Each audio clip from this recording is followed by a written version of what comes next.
Okay, I'd like to call to order the Water Sewer Commission's meeting, Tuesday, March 22nd, 2022. First, I'd like to have everyone to please rise. Pledge allegiance. I pledge allegiance to the flag of the United States of America and to the republic for which it stands, one nation, under God, indivisible, with liberty and justice for all. Thank you. So welcome everyone that's out there. First things first, we have minutes to approve? Yeah, we have one. Okay. You guys have any questions on them or whatever? Are we good? Nope. I'm Motion good made with to them. accept? Well, I move to approve the minutes of the March 8th, 2022 meeting of the Water Sewer Commissioners. I second. All in favor? Aye. Aye. Aye. Good job, by the way. And done. Thank you, Jim. Thank you. I also had February 22nd in there. Did you guys have a chance to review? That went over this morning? No, March 8th went over this morning. Oh, okay. Yeah, that was the one I had. I didn't have that.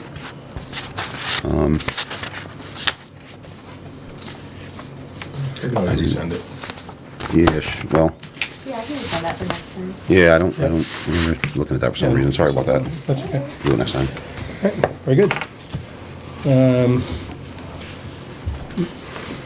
Okay, moving right along, superintendent's updates, please. Thank you, sir. Let me actually start off with sewer. Shortly after last Tuesday's board meeting, received multiple calls of an unfortunate sewer leak in Red Mill Village. Yep, I remember that. From actually most of the board here. We met, the technician on call met with Norton Fire, who was already on scene. On his way in, he actually called in the sewer technician, who actually lives here in town. Was isolated, excavation process was started after notifications, and they actually found a buried sewer manhole, 4 feet under the paved road surface. You know, no indications of anything ever being there. It's not on any of the proposed plans, as-built, or anything that we got. What had happened after excavation and you know, a little bit of investigation, inside that manhole was a PVC cap for a cleanout. It was wedged in place with a 2x4 braced up by the bottom of the sewer manhole, which over time the 2x4 got soft and fell out of its place, and slowly filled the manhole with the wastewater, and it found its way through a crack at the side of the road. You couldn't even make this up if you wanted to. No, good. So the crew spent the entire evening down there isolating it. We waited and chose to do it during the evening hours, even though it was impactful, unfortunately, for some of the residents, but it was the best option for us to control flow. Yeah. So we had a pump truck on standby at the wet well. We had the pumps in the off position, and we pumped as the wastewater increased from minimal usage into the truck to keep it out of the working environment. The intent was to take that to another one of our pumping stations and discharge it if necessary, but the truck was actually able to hold the full capacity of what was used during the evening hours until the repair was made. So they cut a full section of pipe out inside that manhole, dressered in a brand new straight piece, no clean out. Good. And we filled the wet well back in. They actually ran both pumps at the same time to do the ultimate leak test. And there was absolutely nothing, no issues, no nothing. Nice. That truck was sent away earlier in the morning. We had, once daylight broke, we brought in a vac truck from the same company to clean out any runoff that made its way to the catch basins. And we actually set them up in a way so we could use chlorinated hydrant water to flush the road down. Any silt and sediment and stuff that was there was put into the vac truck and also taken and discharged in the wet well. So it was taken care of, you know, sanitarily. John actually had the privilege of starting the SSO notification process with DEP and EPA. Online, multiple phone calls to each agency explaining the situation. Really wasn't that difficult. If things are going to change, maybe it'll be a little more of a project in the future. But you know, thankfully, and knock on wood, that was our first and only SSO that we've had to deal with, and don't look forward to doing any more. So if you wanna talk about something, it's gonna be winning the lottery. Yeah, I'm glad we I got think that it's very call. unlikely that that's gonna happen. So, Interesting, can it I, was the day after we talked about Oh, it. the No, no, same- no, no, same- that's- This is No, fresh no. fresh in your mind, yeah. no, just to let you know, we had talked about it that night about, you know, of course, I inquired whether or not we've ever actually experienced such a thing. Of course, I come home to Red Mill Village, and I'm not there for like 3 seconds when Gary Perkins called, chairman of the trustees, which I also am a trustee, I don't know if you know that.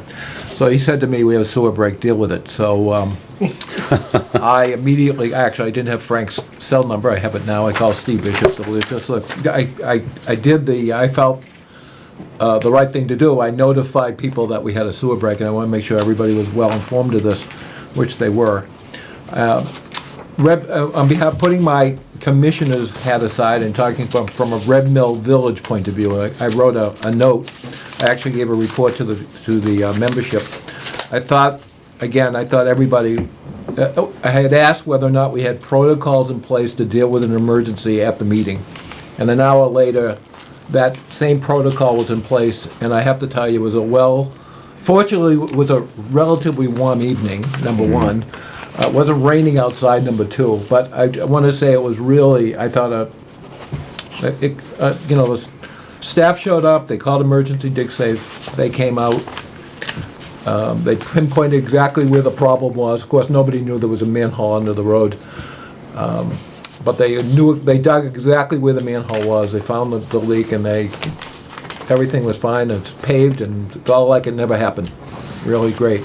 Since then, I want to tell you, I've asked the planning director to find the original file boxes for the project, Red Mill Village, and I'm going to go through them again to dig up the field notes of when the project was under construction, so maybe all this stuff we'll find out that information, and I'll dig it out. That'd be great. There were 5 That'd be good. boxes, so it's going to take me a while to figure that out for us. But again, on behalf of Red Mill Village, we want to thank the sewer division for their quick action and courtesy. It was really an excellent job. Thank you for that. Appreciate it, Steve. Yeah, thanks. Yeah, that note was passed along to all that were involved. Being a small department, both water and sewer, staff were there to take care of it. Sewer did take the upper hand and run the show. It's not the situation that's, we want to repeat, but it's, that's a common occurrence. If there's a failure of either one of our infrastructures, guys work together to get the job done, you'd see, the same effort and minimal impact, whether it was water or sewer. We just got a great group of guys and gals that work together, doing what they do. And a lot of people don't get to see that part of it, which is perfectly fine. We don't mind not being out there, but it's great to hear, when somebody does see it, that it was taken and handled correctly. So after the repair was done, we actually rebuilt that manhole. We had some riser sections that I had taken as leftover surplus from the West Main Street Sewer Project that were here. So we were able to use, I believe, 2 or 3 of the risers and an offset top. And we did actually go to LeBaron Foundry and purchase a low-rise rim to get it to grade. So in the future, if access is necessary to that, there is, access to it now with 2 different layers. The potential, looking at the project, hopefully Steve will find some information on that. The distance between 2 manholes, well, one that's existing and now this one that we know about, from that manhole to Newland Street has a decent distance to it. So there is concern that there could be a similar setup Right. somewhere along that way. Nothing that's gonna warrant going and excavating to find it. The issue there, even if we wanted to run a camera, we have to shut the wastewater system down. Right. You could run it with liquid in there, you're gonna get less of a favorable view on the camera. We wouldn't wanna have an issue that if there is a clean out or something different there, get stuck. If Mr. Bernstein can dig something up, that would be great. If not, we'll I'll do my best. The next options there, possibly ground penetrating radar, I was just gonna ask that, if that's something that's, There's companies that Can do be it. done. We haven't had good luck. We had them out for a few different things. We had them in Wheaton College, which was a Yep. maze. It looked like somebody had spaghetti underneath the ground. We had them out at the water treatment plant, which had better odds. Don't know how accurate they were. Hopefully we'll never find out. But there's companies out there that will do a demonstration.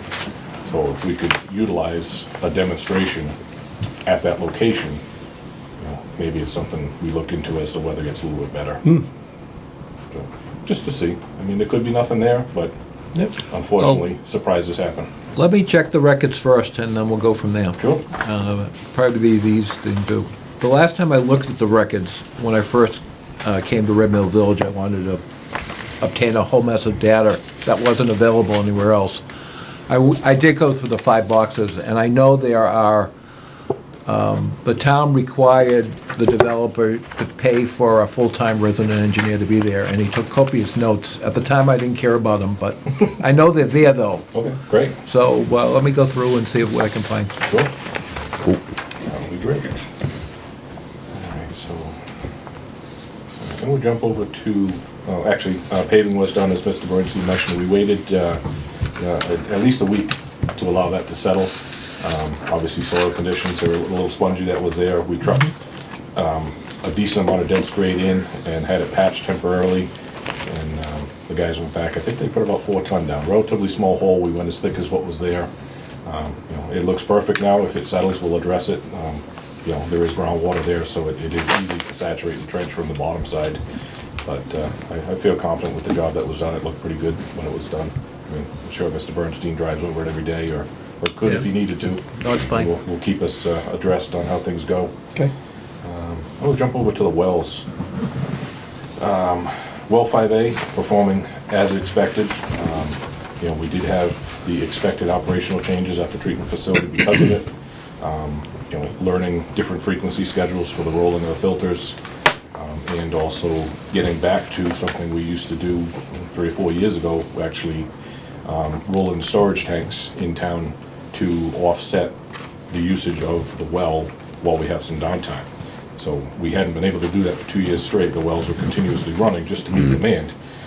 So now we've had heavy turnover on the storage tanks. We're typically using those on the weekend, giving the treatment plant and the wells a rest, and modify that accordingly with potential of a flushing program coming up starting in April. What, are we gonna be able to do a comprehensive flush? It will be a modified flush, similar to what we did as we were getting into this situation with the wells declining. Most likely, it's going to be something that we're going to start in the evenings, doing the trunk lines like we did when we did the aggressive flushing. Right. When the treatment plant first went online. Get the trunk lines hashed out, figure out how bad things really are, and then determine we may actually do both. We may flush at night and during the day if we could leave some side roads for a day crew, just to keep trucking along, getting it done.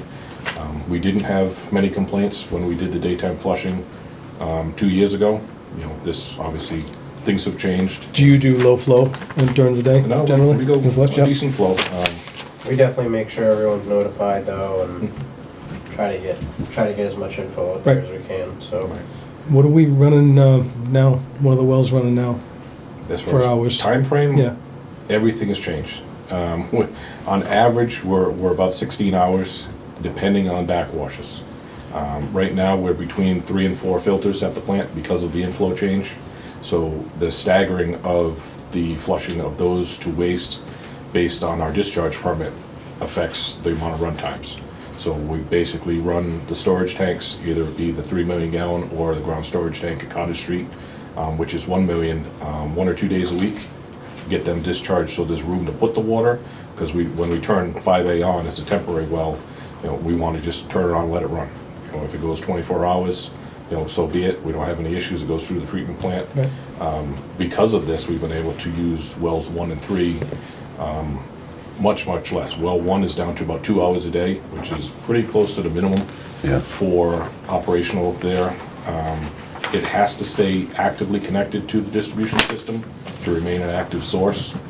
We still take the same amount of samples there as we would if it was used 24 hours a day.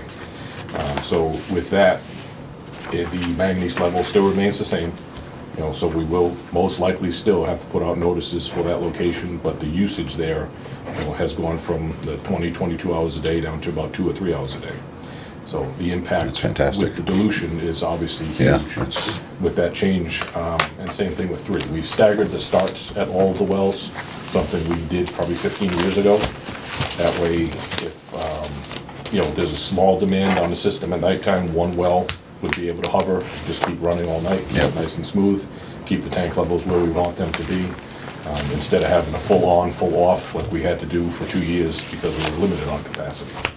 So it's a process. Thankfully, the staff that we have in the treatment facility has seen many of these different operations over the years that they've worked here, so it's very familiar to them as far as chemistry and adjustments on pumps and things like that. So the learning curve has been knocked down significantly.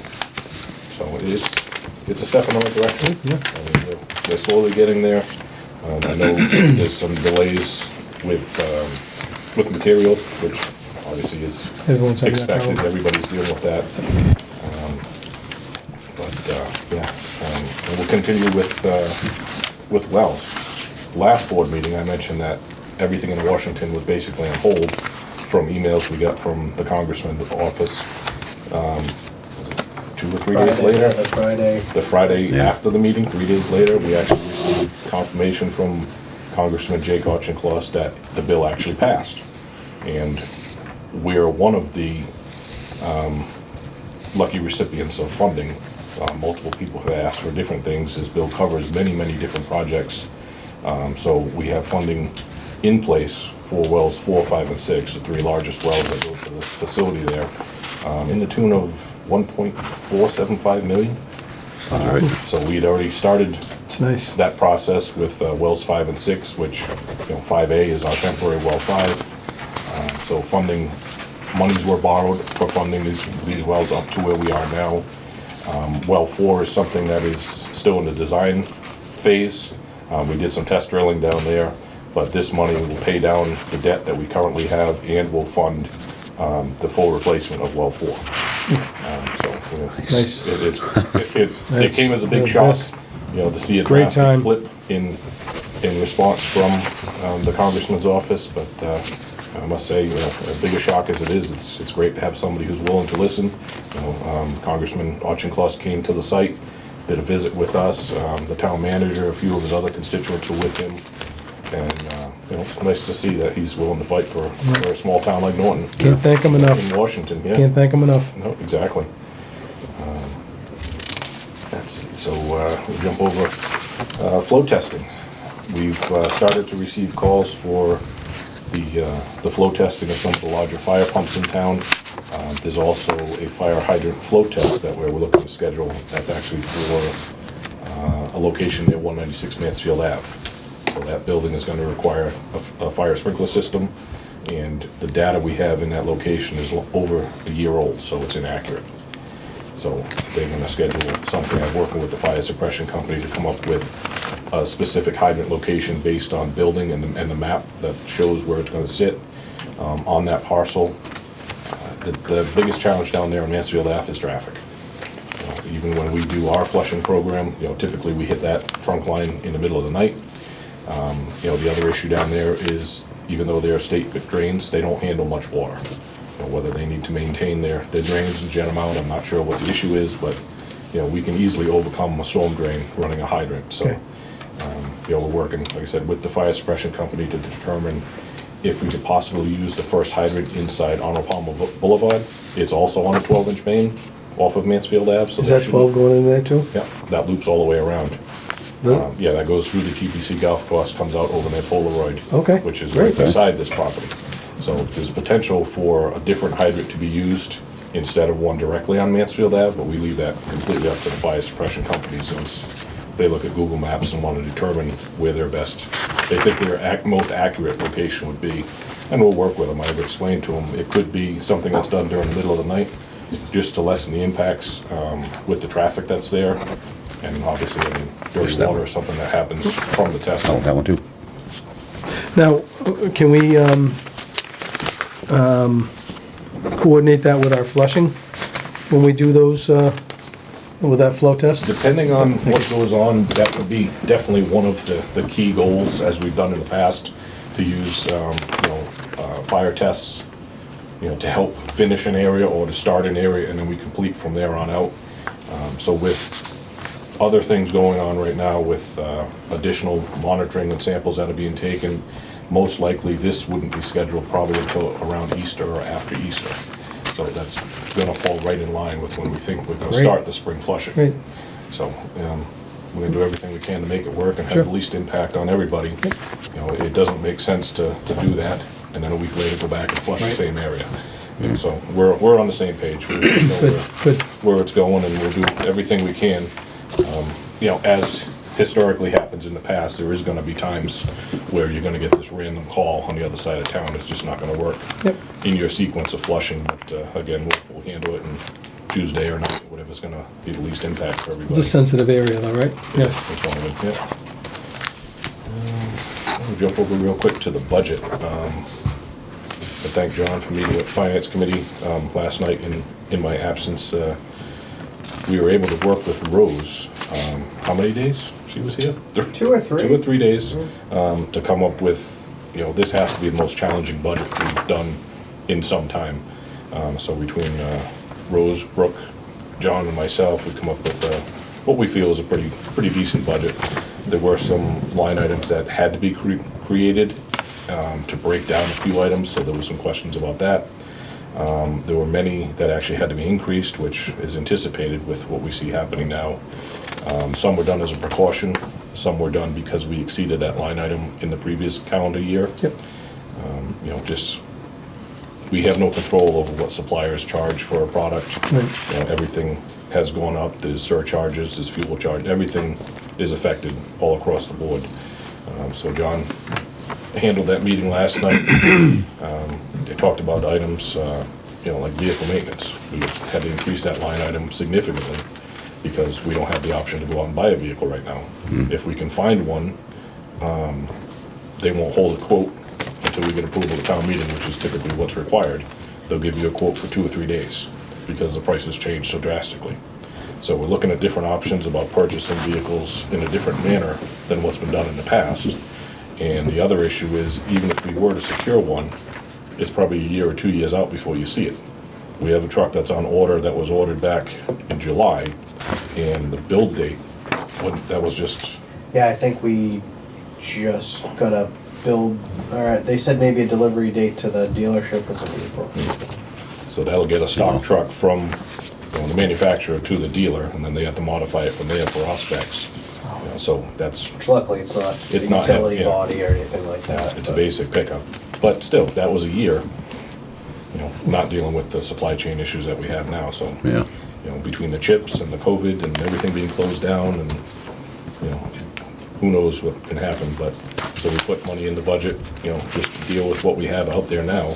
But we did have some difficulties passing inspections this past year, and there was definitely some notations from the inspector who pointed out a few vehicles that really need to go. So we'll do what we can to work on other options and keep these ones together as long as we can.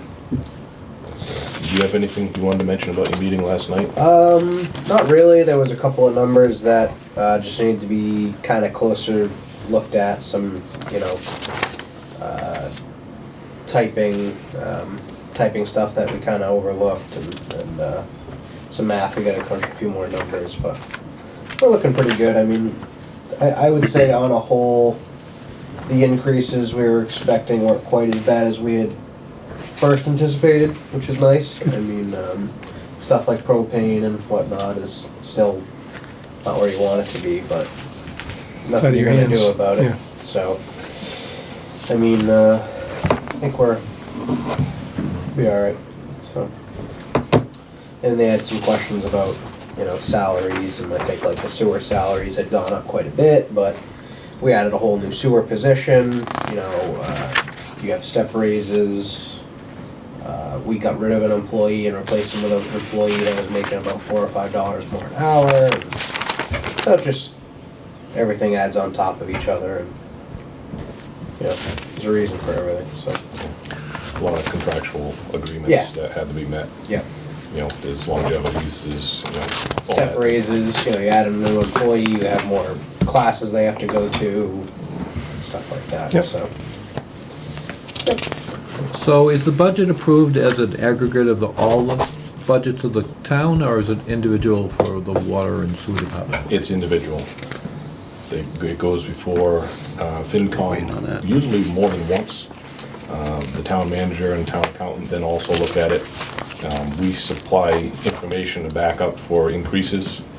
Some of it is non-existent. You know, if we look at a utility bill and we see that there's been, 20% increase, we can anticipate it's gonna carry that or more. So we put a line item in the budget to make sure we can handle that. If for some reason, we decrease a line item, which does happen once in a while, it's typically because we haven't come to meet that line item that we anticipated previously, something changed.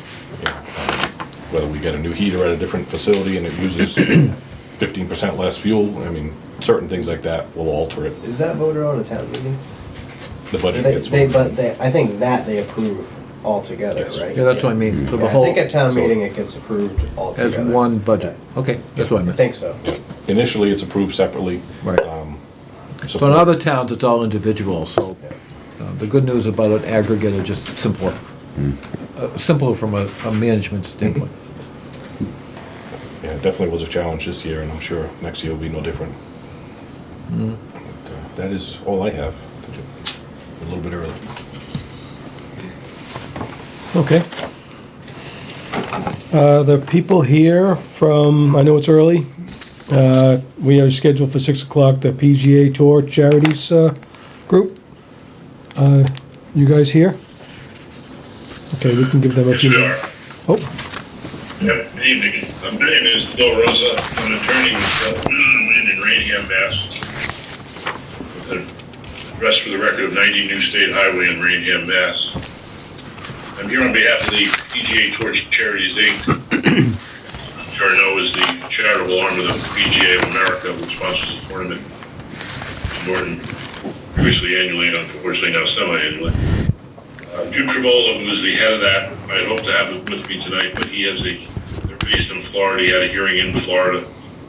That's unfortunately at the same time, so he wasn't able to join me. okay.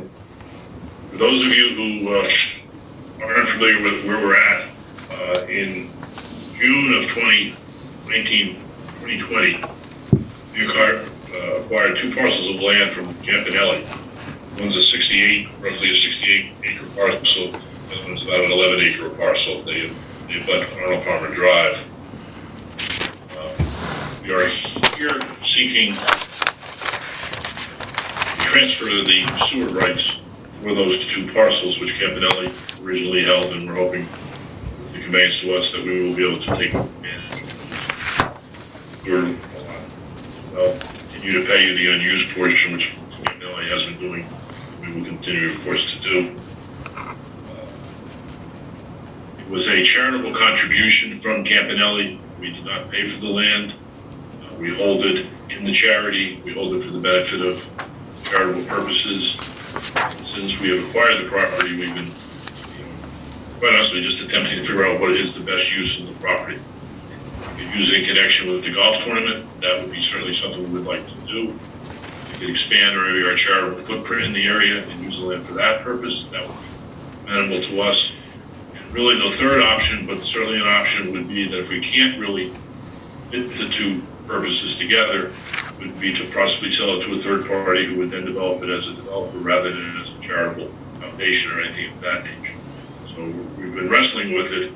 The PGA, like many businesses in the last few years, COVID has done a number on the tour. We didn't have a golf season a few years ago, and they've been wrestling with all those issues. So at this point in time, we don't have an ultimate use for the property. We're not actively marketing it. We're not trying to sell it at this point. We're still trying to get our arms around it, see what would be the best use for the foundation, obviously, and the people that we benefit through the foundation.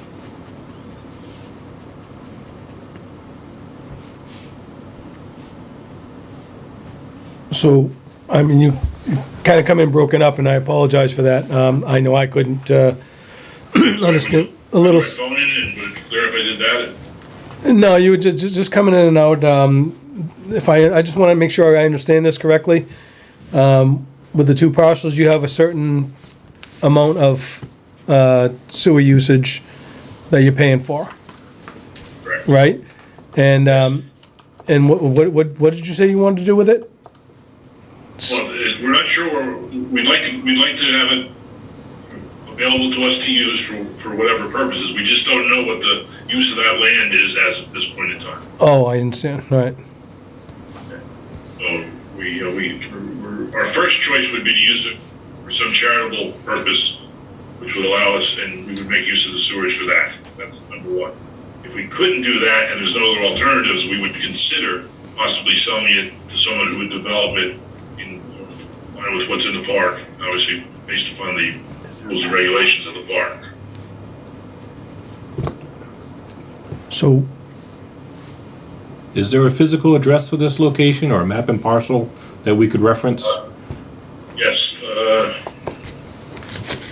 what's your map and parcel? Just 1 second. It is map 9, parcel 301, and map 9, parcel 292.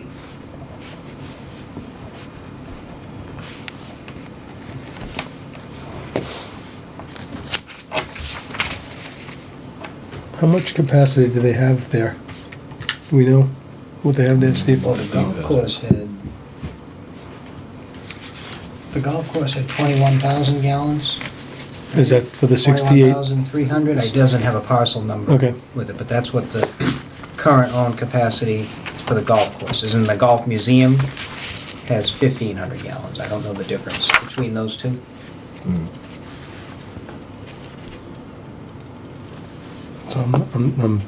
So He wants to, they want to transfer the sewer rights from Campanelli to To the TPC Charities. Charities.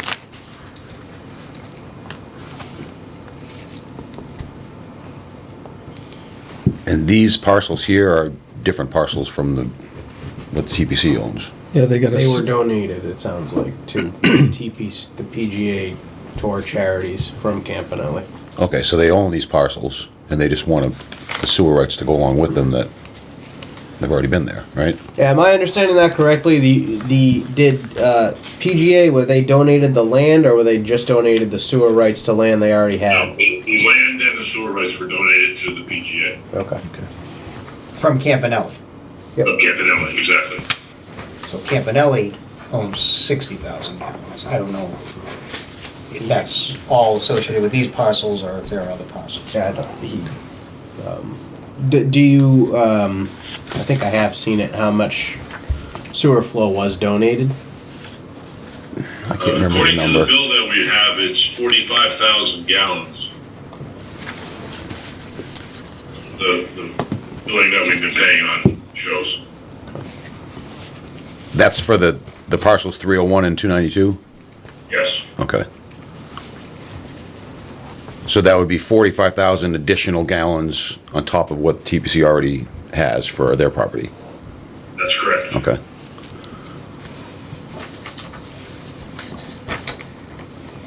and there's no plans right now Nope. for. No active plans. No active plans. I think that was the original question was why do they want so much extra sewer flow since they already have, I think, close to 20,000 gallons from the TPC land. And I think that was basically the question is, I don't think they want capacity, I think they just want the land, that the capacity comes with Comes it. with it, that's what I think. right, and they just want to keep it. Is But they want to keep the capacity and still pay for it, right? Yeah. Kind of no-brainer, So it's a right? It seems, transfer it seems like a agreement. basic So there's been- transfer. Seems like it's just a transfer. Yeah, there's a, I mean, you've done transfer agreements, I don't, I thought haven't from done our it, but I've discussion seen on 196 Mansfield Ave that they not only they get to keep it, they pretty much have to. Right, it's Right? attached to the land. It's attached to the land. Right, this would be the process of the first refusal, you know, coming before the board explaining what they're looking to do. Right, if they were looking to get rid of that. Yep. But they don't want to, they But want to they're keep not. it. No, they want to keep it and They want transfer to, they want to it keep, they properly. want to keep it. That's For the difference future. between the two. What is the town allotted total? It was 500,000 was the 500,000? I think original I number. saw that from something else. Are we even close to that at all? No, there's not yet. quite a ways to go. Okay, so this sounds real easy to me. I don't know. I mean, Yeah, that's, if they have the rights to that sewer flow already with the land, it stays with them. and they're paying for that. And they're paying for it anyway. They're not Right. disputing the paying for it, so they're just asking for it to just stay like it is, right? Is that something we even need to vote on, or, I We mean, have just, to make a motion to approve the transfer of sewer rights, I would say, Yeah, right? so to have a legal document or something drafted. okay, We don't do that yet. We see the document first. Yeah. okay. I mean, you could vote to approve pending Pending legal the document. document. It shows that you're moving forward in good effort. Okay, So this is, the transfer and the transferee would be from Campanelli to the park at Great Woods, right? PGA Tour Charities. PGA Tour Charities. And the Campanelli, okay, I move to approve the sewer transfer rights from Campanelli to PGA Tour Charities for parcels 301 and 292 on map 9, pending paperwork. pending appropriate paperwork. I second. All in favor? Aye, Aye. Aye. Very good. that was an easy one. I didn't want- I thought it was gonna be Do you want me to reach complicated. out to someone to work with the paperwork part of it? Is there someone I could use counsel to do that, or? Who should he reach out to, Should Frank? probably go through KP Law. KMP? What is it? Go to you guys first. Do we have your information, sir? Sure. Do we- My name is Bill Rosa. Yep. The office phone number is 508-823-4567. My email address is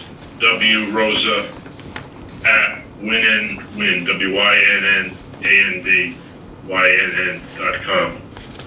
We've been talking with Bridget, and she has my contact information as well, so Okay. they're happy to, whatever we can do to assist, get the paperwork done, we're happy to do. We good with that? We got all the information? Yeah. Great. We'll work on it. Thanks, Mr. Rosa. We appreciate it. Thank you very much. Thank you. Thank you very much. Have a good night. It's kind of a no-brainer. Yeah, that was, I thought that was gonna be more complicated for some reason. I thought they already had the land for getting the sewer rights from them. Yeah. That was what I had understood, but Yeah, you just want to transfer it and, but we're still getting It's still paid getting for it. paid from a different, Yeah. I did see in the research we've done, there's different transfer agreements for different properties, so I just don't know what. Oh, you wanna grab a seat? Modeled after. which one best fits. Yep. Nope, please, nope, whatever you're comfortable. Yeah, of course, of Make sure course. you spin the camera on Paul. You don't need to. Okay, I know this is a little early for 196 Mansfield Ave. I know Elias is here. Is there anyone else going to be here? Do you know? Just you? Myself. Okay. If you'd like to pull up a chair and we can start a little early, that'd be, Okay. that's okay with us. Sure. Thank you. Thank you. Are you okay? Absolutely. Thank you for your time this Good evening. for you. My name is Elias Patuchis, manager of Norton Land Ventures LLC, the proposed developer for the site at 196 Mansfield Avenue. We have a purchase and sale agreement to buy the site. 2 weeks ago, I understand I was here with the present owner and seller, who was before everyone here to discuss paying the outstanding water tie-in betterment that had been outstanding for many years. I appreciate, thank you for structuring a deal with them to make that payment upon closing of the property. We are in the process of permitting through the town's planning board department and conservation commission a 100,000 square foot flex industrial building at 196 Mansfield Ave. We've prepared pretty detailed civil designs. We've had 2 conservation commission hearings. Our third one is this coming Monday. This evening, we're having our second planning board hearing. There's been a significant amount of peer review that's been done, and we've addressed all of their comments.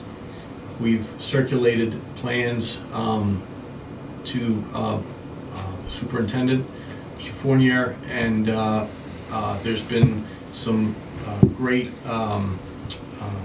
commentary on those plans received, which we've adjusted the plans and amended them to address, I hope, address all of your comments. I'm not sure if you've been able to see them. I think they went out Monday or yesterday, or maybe Friday. I'm not. Monday we got it. Yeah. We didn't see any issues with anything you raised. So we're extremely excited about this project. Can't wait to get started. Our fire suppression company has been in touch with you folks about scheduling a Flow test? of the flow test, and I appreciate you working with them. That's great. I know we touched on it a couple weeks ago, this issue of sewer capacity and some prior communications going back to the early 90s or late 90s on payments for sewer infrastructure that was put in place, payments for water infrastructure that was put in place, and then there was some reservation from some of the abutters for sewer capacity. This was all during a time when sewer capacity was limited in town. Since then, there have been significant upgrades made by the town to their sewer system, and it appears that capacity is no longer an issue. Based on my research, the sewer capacity discussions, allocations that were done back in the 90s, late 90s, were for a specific group of properties. Today, and I think there's a development going in across the street, an apartment development which uses a significant amount of sewer, a lot more than an industrial building, which I believe our analysis is 1,500 gallons per day. They come in, tie in, pay the required fees that are published on your website. A water meter goes on the pipe. They use the water, they get a bill for usage. And I guess that would apply to other developments that, right, want to develop on their land and tie into the water and sewer, the town's water and sewer. So I have a little chart that I did I'd like to share with everybody regarding what has been paid on this little parcel.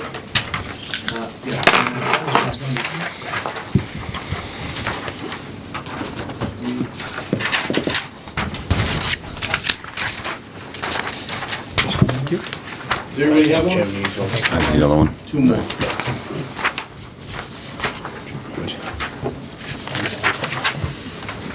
Anybody have one now? Okay, do you want one? That's okay. So, just going back in time a little bit, from what I gathered from my analysis and reading everything I have, there was a sewer betterment fee when all the infrastructure went in that was paid by not the current landowner, or maybe it was the current landowner or the landowner before this, that was kind of for this parcel, $115,150 for the sewer betterment fee, for lack of a better word, to pay for the infrastructure that was put in place. Since then, from 2002 to 2021, the present owner has paid $279,235 to reserve this allocation that was negotiated prior to all this infrastructure being put in place, prior to the availability of a significant amount of capacity that's here now.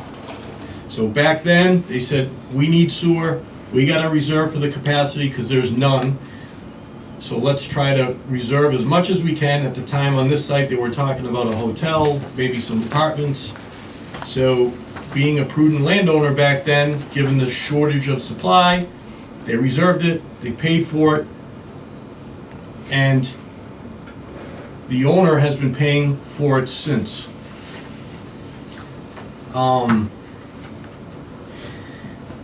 So that's almost $400,000. The $190,000 is the water betterment that's due, and that was to pay for the water infrastructure that was put in place. And that fee will be paid upon the sale of the property, which is what we We agreed upon. agreed upon last week. Yep. Yep. So, upon this closing and purchase of the property, a total of $584,000 will have been paid to the town of Norton without a gallon of sewer or water used or sewer put back into the town, which is great. It's great for the town. By the way, I made a note here. Not that this matters to you, but just in this, we're talking dollars and revenue. This parcel paid vacant $11,000, almost $12,000 in real estate taxes. Excuse me, for fiscal year 2022. Now, my proposal, if my proposal is approved, which we're moving in that direction, will create about $90,000 a year in tax revenue. We'll use, based on Title V numbers, about 1,500 gallons per day of water and sewer. This presumed $16,450 that's been allocated to the site, technically there'd be almost $15,000 of over allocation. What was discussed at the last meeting, and I don't know how this works. I don't see any documents or agreements in the title report that I ran on title with the property, how this works. Maybe we can find a way to figure it out, but let's just say I'm able to sell this over allocation, 15,000 gallons, or give it to somebody who wants to develop in town, like the guy across the street or anybody else, right? Because I think that's what was discussed last week.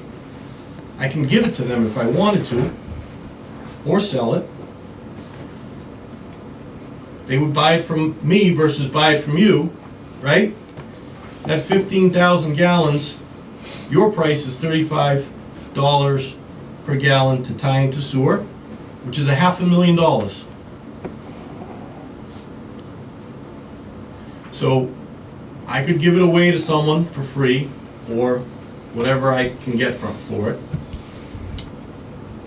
Or I can give it back to you. Either way, if I did it on my own, you would lose out on $500,000.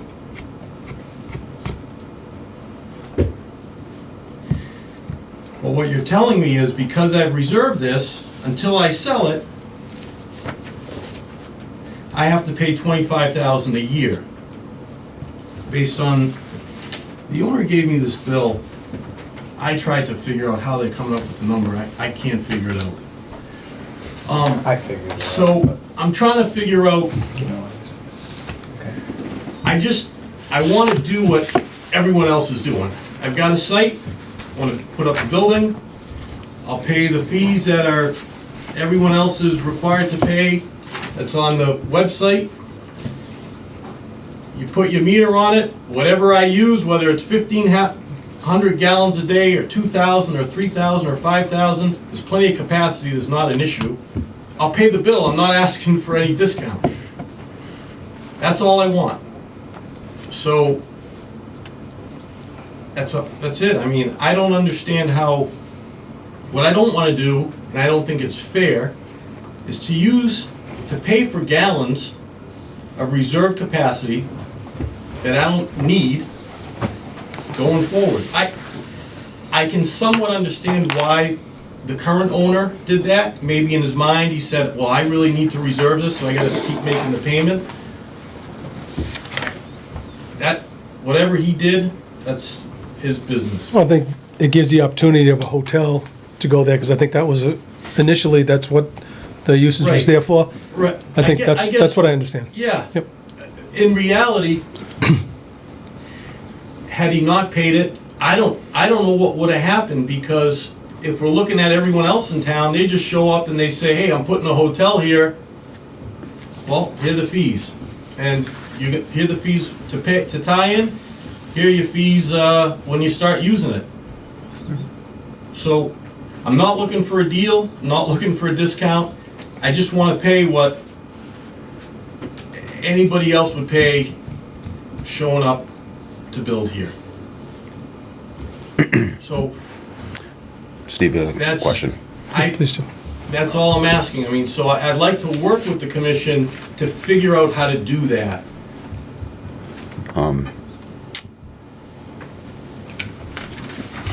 Sorry, I'm trying to think some here. So it seems like, as far as when it comes to actually putting the sewer in, any kind of connection fees have already been paid, right? They own capacity, so they don't have to, but they bought the original. Right, there was an original And it's transferred over 115,000. time. There's an entity that bought 37,000 gallons. So and then when it transferred comes time to connect, Tie-in fees are paid. tie-in fees are already paid for, no matter what Right happens now, here, yeah, that's correct. already paid for. Yep. Correct. So it seems like all you're asking to do is give the town back $15,000, 15,000 gallons of sewer flow. Is that correct?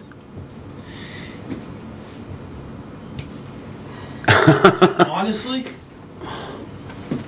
there's no issue with capacity. So whether I had, let's say this owner never paid the bill, right? Right. You could have said, well, I'm taking your capacity away. Then he sells the property, and I show up, and I have this building that's gonna generate almost 100 grand a year in tax revenue. You know, I don't know that you would say, well, you have to reserve, there's no capacity, so you can't tie in, or you gotta do this and that. It's no different than the guy right across the street. So, yeah, I mean, put it this, I'm not looking to sell this excess capacity. Right, you don't want to have to keep paying for it, is what you're I don't saying. wanna keep paying for it, and I'm not looking to sell it to make money for me and take money away from you guys. Right, and there's no issue with capacity for the town, so it's not like we're looking to buy it from him, we don't need it from him. But it seems like, can't we just buy it from him for $1 and then the whole Right. conversation goes away? I mean, it seems like it's a disadvantage to him if he was looking to move this on the open market and make some money from the old prices to what he could charge for it today. But if you don't care about that, and all you want to do is clean this all up, As long as you don't say to me when it comes time to tie in, oh, we don't have enough capacity for you, or after a year or two, instead of using 1,500 gallons per day, I'm using 3,000. I mean, as long as I'm paying for it, it shouldn't really matter, and you guys have the capacity, so it's, I just feel like this is kind of, some kind of red tape that really is just irrelevant at this point. it definitely seems like something like that has carried through the years, and here we are faced with a situation, but Yeah. So the money that's, just to put it in context, that money that is collected from those fees is to cover the cost of that capacity that is charged to the town from the MFN, right? So running a Right. plant, you have fixed costs and then you have variable flow costs. okay. So the fixed costs are related to the total capacity of the plant. They built a plant that can treat 10 million gallons, whatever the number is. They built a Right. plant that can support that much gallonage, and they need to staff it and take care of it and all of that.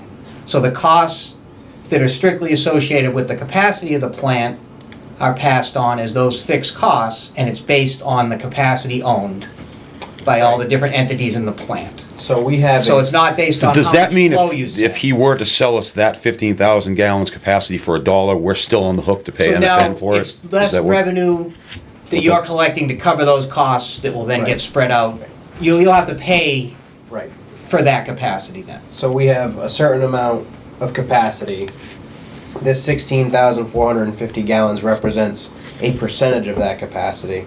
Right. And that number, the bill that you were saying you didn't know how it was calculated, and last week we weren't sure how it was calculated either. It's based on the percentage of gallons that we can get from the MFN. We take that fixed number, and that percentage out of that, the 16,450 gallons represents, I think, 3% of our capacity. Yeah, it was like 3.9%. So that number is where that yearly total comes from. So if the town was to take that back,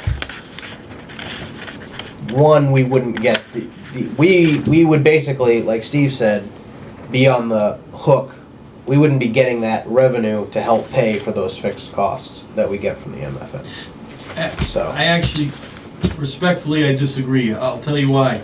Because if I sell the capacity to somebody, you wouldn't get the $500,000. no, but we still get the money from them And you that get they pay repaid us. over 21 years.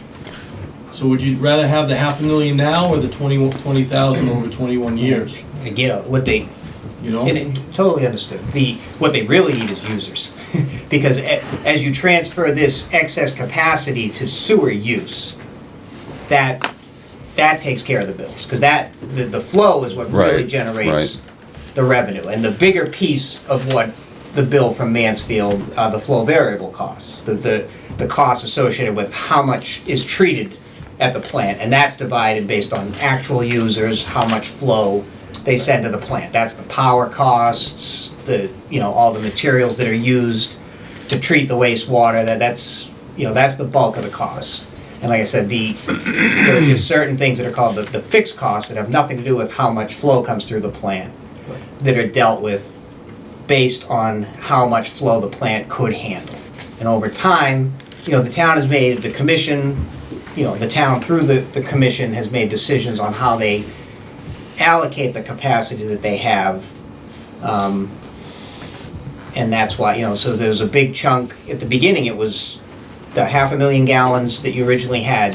Half of it was actually privately owned, like this was here. There was an entity. Okay, so Nebraska that in other words, that was just 250,000 capacity that was gallons. accounted for.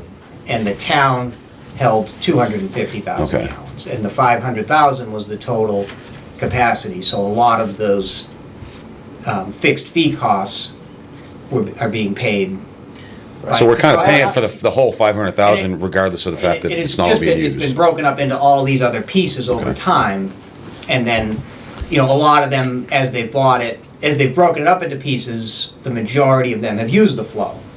But the ones that are in this situation here that haven't used all of the flow, it just goes back to that original agreement, and the way it was set up was, you bought the capacity, and at that time it was $7 a gallon, like you're saying, it's $35 a gallon now. So they bought in, at a time when, at that time $7 was a lot, I guess. But and as he said, capacity was gold, and someday again it will be too. 30 years from now, Right. we'll be sitting around here and it'll be a whole different discussion. But right now, it's not an And I issue. understand what you're saying, Elias, exactly about them buying it from us as opposed to buying it from you. I was just talking about Yeah. the coverage of the fee itself.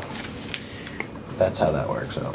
I gotta be honest, even looking at this bill, I don't even know how they're coming up with this.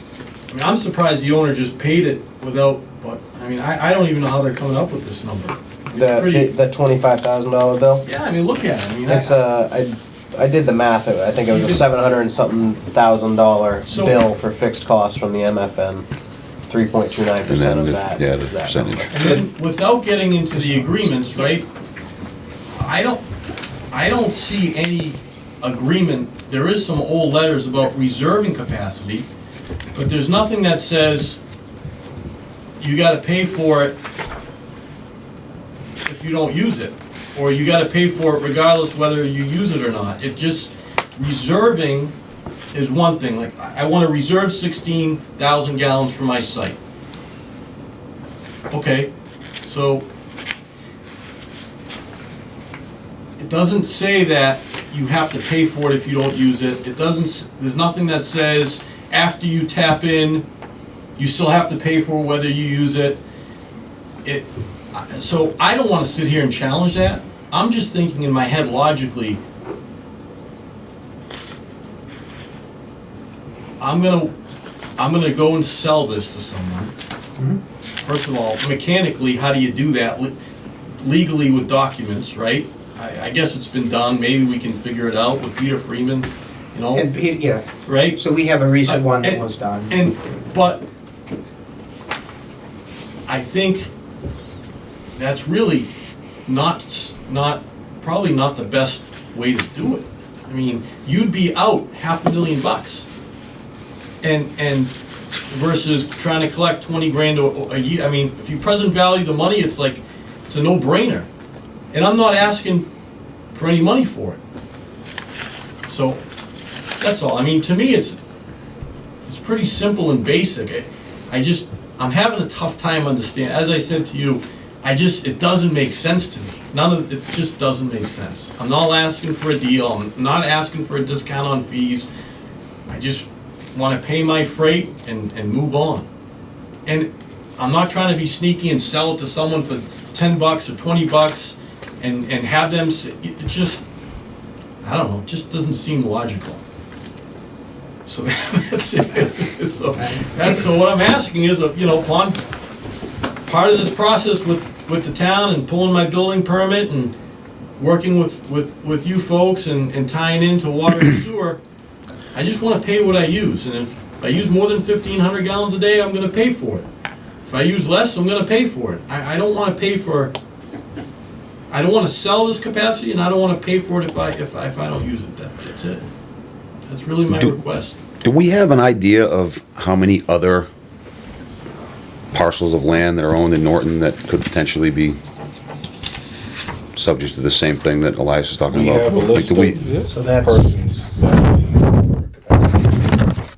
so that's an old bill from like 5 years That's- ago. yes, So up on the that's top old. left there are I think you'll see him at the top. Okay, yeah, of the it's property. oncoming. But are they tapped into the system, or they're just still reserving it? So some of them. Both. It shows how much Okay, and it they shows their used actual and how use much here, they what have they're using. left. So North So Cottage still has a There was little bit definitely- left, and It dates back many years now, so this whole process, you're right. And the trickiest thing right now with the So- commission is when they no longer, if the capacity doesn't turn into sewer use, it generates more costs for them to have to cover in terms of those fixed costs. Right. If it just comes back to them as capacity right now, and it's gonna affect all the other users it affects in the terms of the rate, ratepayers. it affects the rate. Yeah, but Which would affect, I mean, it was all agree your rate too, but whoever's a rate. they get two But you're bills? not- but you're One not for this and worried one for about this? the Or is it just still all upfront wrapped revenue as you're gonna one? lose?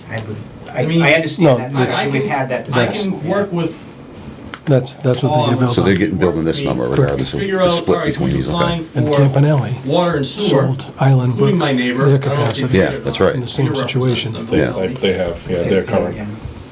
But They there They paid are, to tie in? yes, they They've paid already- their connection for $195. Yeah, so, But I don't So think, there are we're other not gonna hear entities anything that from are Red Mill interested Village. in building. We're not gonna hear anything Yeah. from Where Cottage. this is just You know, it happens to seems be like one they're- parcel of land Yeah. that had an agreement that was done Well, look obviously at- many, look at many there. years ago. No, And where this does is it the stop? only one that I know of, I've been here 21 years, So, that well, and they're not gonna hasn't build anymore. fulfilled its So, original agreement. is that So next? Yeah. other parties that are on here that still have I guess remaining they're still capacity paying for that then, built right? what they intended to But I'm build saying, right. many, many What is years that ago. next? So Can they they're, come so in to front them of it's us a and wash, say, they're not, They still have Using that- additional they're capacity where consistently they could using either that. expand their Yeah, project that's what or I'm sell it wondering. off to That's why I somebody asked how else. many others So they were hold there. that, They hold as a it gold 'cause they mine. We're gonna raised set a it. precedent here. So for That's why me, it's a Your tough property is situation. unique, I or the totally get property the guy. you're anticipating on buying is unique, where the initial agreement is still in place, the original owner has paid those fees currently, and it is up to date, because that holds a value. That may hold more value than the land.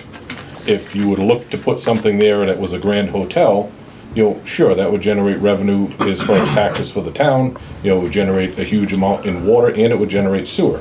Where you're looking to build something that is different from the original proposed plan, there's changes that come along with that. And I don't know if you were here, or if you were able to listen to the applicants that were here prior to you for TPC. They actually are, I may actually mention this the wrong way, acquiring land from one of the capacity holders and switching it into their name. So whether they purchased it, it was donated, whatever it was, that's how the agreement is supposed to work.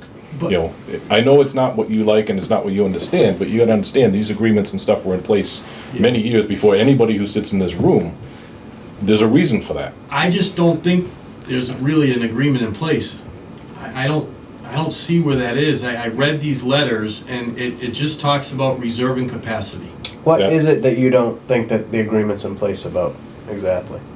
I understand that there's an agreement in place that says we're reserving capacity. But I don't see that it says that you have to pay for it regardless whether you use it or not. So it's a placeholder, right? It says. It comes with the property. It says Yeah, sewer it's- allocation. It's Right. it's allocated, right? Yeah. So Yep. if you need it, guys, if you need it, it's there, you pay for it. Well, I'm not gonna need it, right? But in all reality, even if I didn't have any allocation, it wouldn't matter. Right? If this hotel was zoned hotel or multifamily, right, those are the two highest users, and I didn't have allocation, I'd still be able to tie in, pay what I gotta Pay the pay, and $35 off we go. So the intent here was to reserve capacity because there was not any available. That was the intent back in the late 90s. It's been paid for since. That's whatever. They paid it. God bless. But the capacity still exists for that parcel of land at the reduced rate, which is the reason why they paid it, and keep it current, because they realize the value that's in that capacity fee. Right, because if they had given it up and the town had taken it back and they wanted to build something later, they would have had to buy it back. Right. $35 a Right, gallon. or whatever the rate was when they decided to buy it back, so that it So holds a significant I'm happy to value. do this. So, look, I'd like to,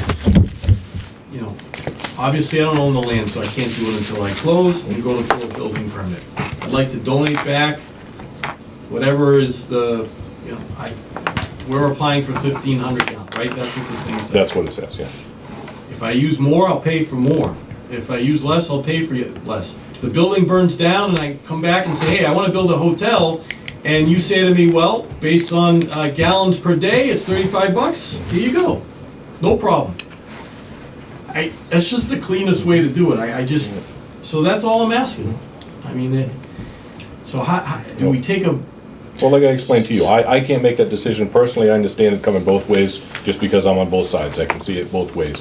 It's completely up to the board. They may want legal representation to make sure that they're not breaking anything by changing a previously existing rule.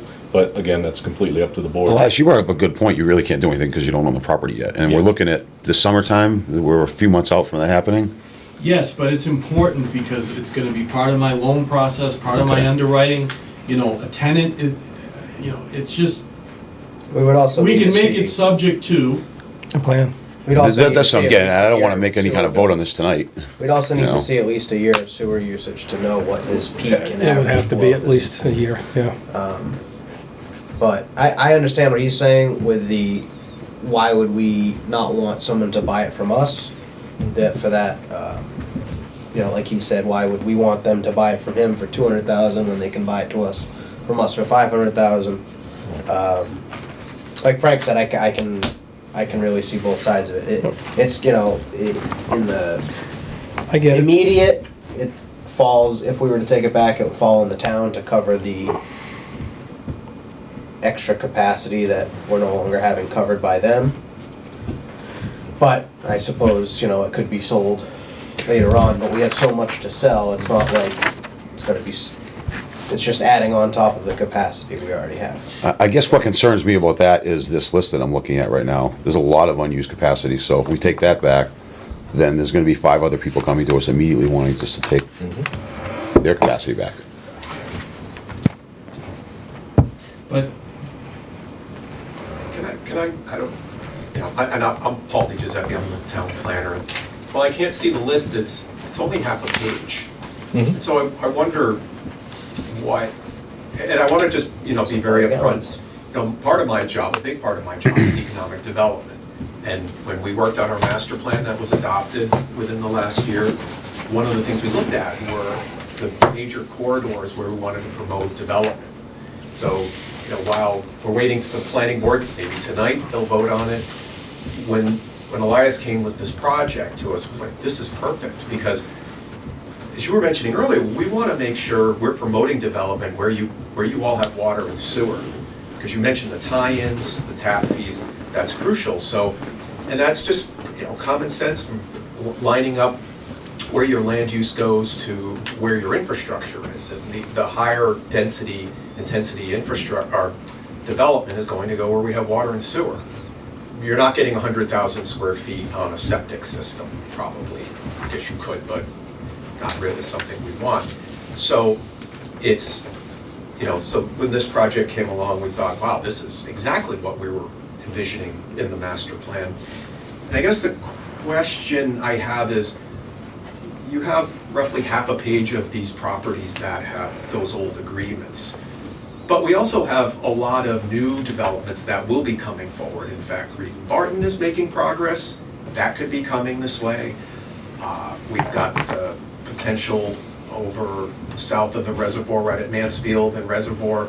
That's going to be a pretty substantial project that'll be connecting to sewer.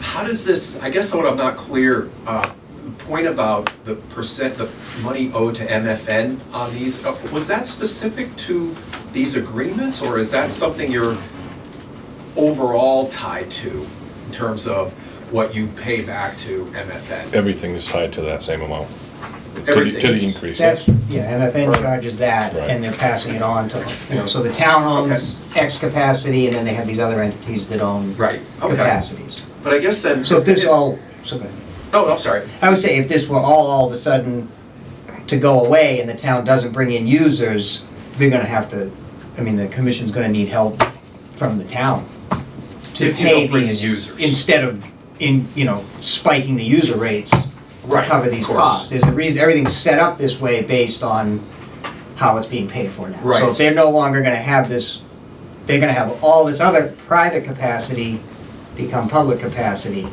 Yeah. It's just, you can work with the board of selectmen, the taxes could pay a portion of the town's capacity.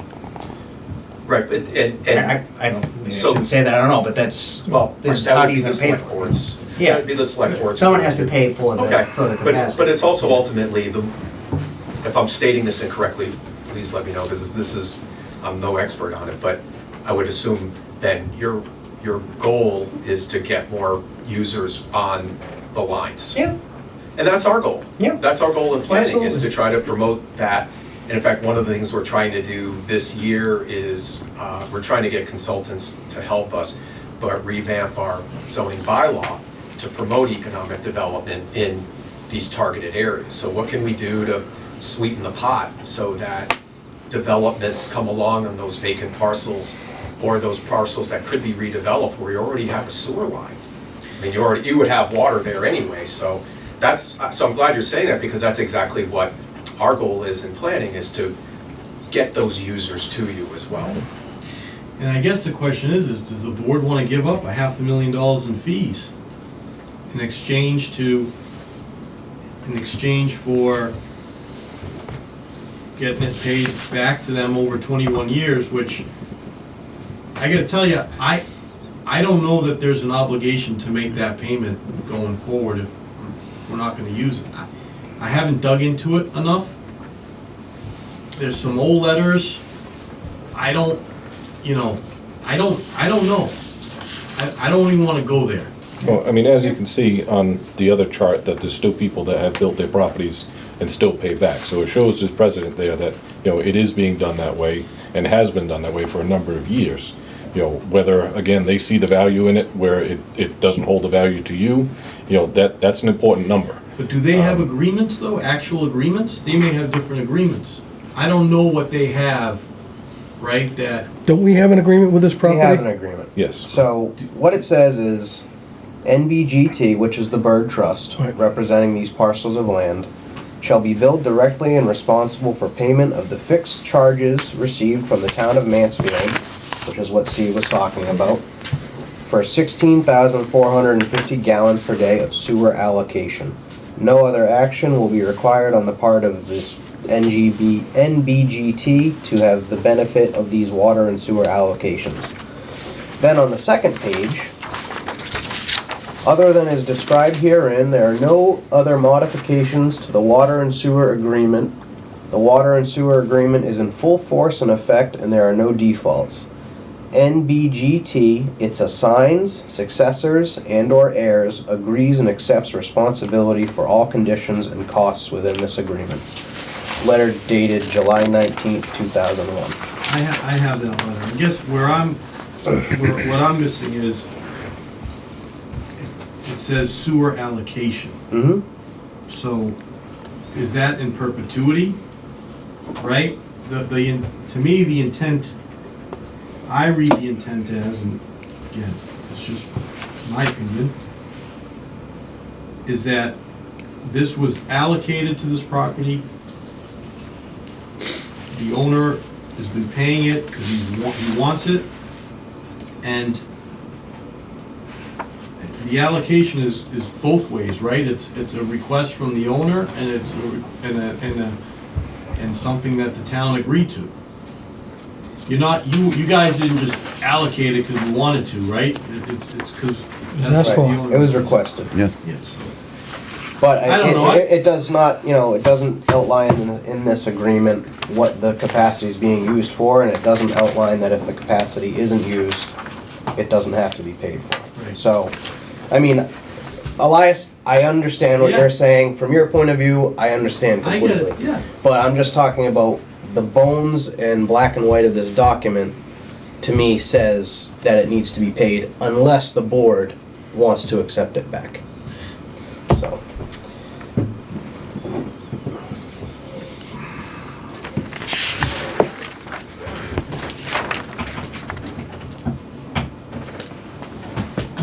You want to talk about this? Well, like I said, my only concern is, open up the can of worms and have everybody come in and saying, demanding that we just take back all the sewer flow that's been allocated. I will say, And this is in going forward. Elias's defense, I don't believe that I believe those people are like Mr. Cooming, where they want to reserve that sewer flow. Right. So everyone's not in the same boat either. True. Yeah, that's true. That's true. But going forward, how does that prevent the next person down? So we need to talk about that. Now, when are you closing? What kind of time frame were you looking at? So tonight is planning board. I think just given on the back and forth, I think tonight hopefully we'll get approval. I think Monday, hopefully we approve with Concom. I think, I don't know if you've gone over the I plans. haven't had a chance, I was off those 2 days. But our working relationship has been good, Right. great, actually, so, I don't see having any type of design issue with Water and Sewer Commission. So, it's end of March. I mean, I plan on closing sometime over the next 60 days. And then I'm ready to start. I need a DOT access permit, which I've applied for. So I'd like to get in the ground here, summer. Sooner than later. Yeah, and Here. like you're concerned about people maybe rushing to give it back. I think, as you said, they're paying for it because they want to reserve it, right? But please think about if they run out and sell it, that's upfront cash that you guys wouldn't get. And that's a lot. $500,000 is a lot of money that I could go out and take away from you, right? And sell in capacity. I can go figure out who's applying and go sell it to them. I mean, I don't know. I actually wouldn't feel right about doing that, but I guess I'd have to if I was on the hook going forward. And so just think of that too. Well, it wouldn't necessarily be $500,000 we wouldn't get. It would be $500,000 we wouldn't get in one lump sum up front, as Well, opposed to spread out over, because it's going to be paid for anyway. If you sell it to someone else, they're paying for it. I think, right? 250, that's. No, they're paying it to me, not you. Okay. So his 30's got. You would lose out on that fee. The towns. Because these guys get a haul still. They still Right, have best but what result Jim's saying is that we would on that, right? get Yeah. fees from. We'd still them, be getting the revenue getting from that- the having income from that, yes. Sewer allocation. Whether it But came from you it or would somebody take sold it to it. years to make up for that difference. It's is what different he has rate, to say. though. Yeah. And then the question is, then, the 16,000 gallons per day that's allocated, that Cumming has been paying 20,000 a year, right? He's not gonna get double dipped, right? So let's just say I continue down this road, and I use 2,000 gallons a day, right? Mhm. And I pay for that. Well, no, You're already paying for it now anyway. I'm not, I shouldn't Then when double you pay, use so when it- I get my bill, right, it should be the 16 minus the 2 I've already paid. Right. So, there you go, so if someone buys the sewer allocation from me, the 16,000, you lose the $500,000. They bought it, We would only be getting yeah, the amount, the user fee. cost of the sewer allocation that you gave up. Roughly 25,000 a year if Right. you didn't have anything and you sold it to somebody else. Right. And if they hooked up, then they would get even more revenue. If they actually use that capacity. yeah. Right. I don't know, to me, it just, so I'll leave it. You guys need to talk about it. Yeah. I think we do. Because nobody's out there right now asking for $500,000 worth of sewer connection fees. So Not yet. that time frame, and they already have their own right now that they can sell too. So the issue is the 25,000 that would have to be spread across all the ratepayers. And if other people came through, additional ratepayers. Right, yeah, if we were to take that Ratepayers would be paying capacity for that. back, Your it would add 25,000 on to the plus capacity we others. already have. And we'd be eating the $20,000 plus whatever a year. The ratepayers The would ratepayers. Or the ratepayers Other would be. people. Okay. that are connected would be, the cost would be divvied up amongst the ratepayers. Now, that's because it's coming from Mansfield? It's a bill from Mansfield. It's a bill So from you Mansfield. couldn't go back to Mansfield and say, take it back? I would highly doubt it. No. No. Their It plan was- is built based, everybody's structures, the infrastructure that you paid for is based on your area. Their infrastructure is based on the giant area. So everything's been. There's a tri-town agreement on. And this is unprecedented too. This is, Very I don't think situation. anyone, this is There's a very huge unique, amount so. of volume that they asked We, for. that's why I think we need to talk about it too, because we want to make sure we do what's right for everybody involved, I including you, I of course. understand. And we're very empathetic, we understand exactly where you're coming from. There's no doubt we understand. Are there other towns that have this type of situation going on? Like, does Mansfield have old rules where people have sewer allocation that they're not using at all? Every town is different. I don't know Sure. about Mansfield and It's- Foxborough, but, because we don't deal directly with them. But they, this was very unique because the original 500,000 gallons, I mean, you have a Was split. significant chunk that's private, half of it, Yeah. so the town wasn't gonna take the full 500,000 gallons, but a private entity came up and said, well, we'll take it. And so the town has this 500,000 gallons, but they really only needed half of that. And the other half was a private entity that's now just split it into all these Yeah. pieces.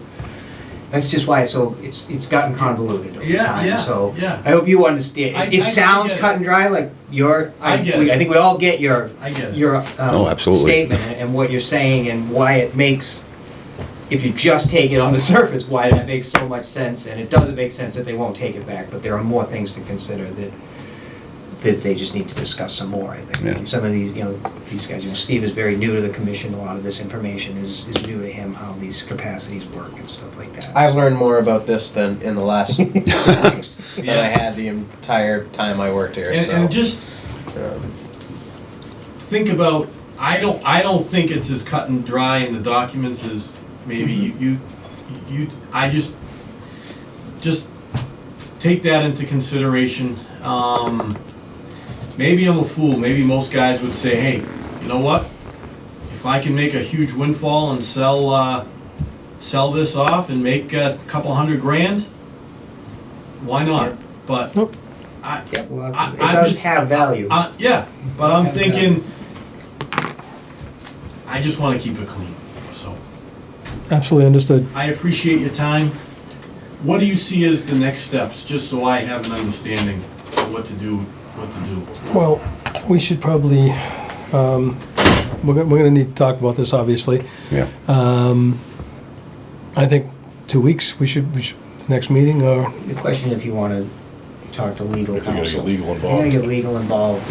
will that give us ample time to talk to them, to consult? I don't know, them? 2 weeks, probably not. Probably a month. Probably I a just month. wanna, coincide with your situation And too. that's We even wanna make sure that we, aggressive counsel, That- In fact, it may be 5 weeks, because I think it's gonna be 3 till our next meeting. Copeland Page, Page. What's the attorney's name?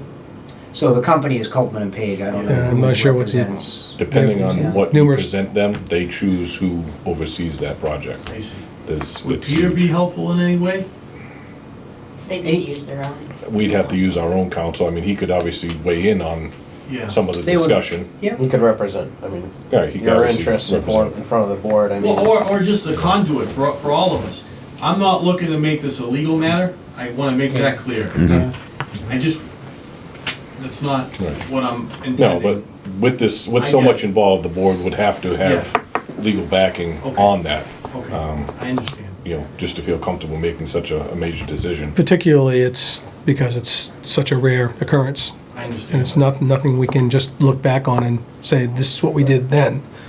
I mean, I know we have another similar situation, I should say, not, where they sold capacity to a development that came in, but I think it was just happen chance that they had somebody, oh, however that happened, I don't know exactly how that happened, but that's just recently, in the Yeah. last few years. That they sold it. Correct. It was a similar situation. He was trying to, he didn't want it anymore. And in the end, he sold it.